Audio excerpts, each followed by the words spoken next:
কুড়িগ্রামের রৌমারীর বড়াইবাড়ি সীমান্তে আজ ভোরে ১৪ ভারতীয় মুসলিম নাগরিককে পুশিন করেছে ভারতীয় সীমান্তরক্ষী বাহিনী বিএসএফ। এ সময় রৌমারী উপজেলার বড়াইবাড়ি সীমান্তের বিজিবি সদস্যরা কঠোর টহলরত অবস্থায় থাকায় বাংলাদেশের অভ্যন্তরে প্রবেশ করতে না পেরে দীর্ঘক্ষণ ওই ১৪ ভারতীয় নাগরিক রৌমারী সীমান্তের ১০৬৭ 1S আন্তর্জাতিক পিলার সংলগ্ন এলাকায় অবস্থান করেন। এর মধ্যে খায়রুল ইসলাম নামের একজন প্রাথমিক শিক্ষক সহ ৯ জন পুরুষ ও ৫ জন মহিলা রয়েছে। উত্তরাঞ্চলের স্বনামধন্য nursing college Rangpur community nursing college শিক্ষাবর্ষ ২০২৪ ও ২০২৫-এর জন্য ৩টি বিশেষ কোর্সে ভর্তি চলছে।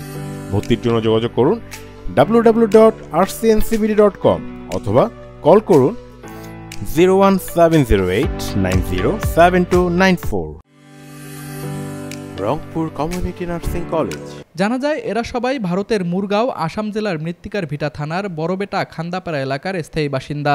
এদিকে ভোররাতে ভুরুঙ্গামারীর সোনাহাট, বাবুরহাট ও কেদার সীমান্ত দিয়ে আরও ২৩ জনকে পুশিন করেছে বিএসএফ।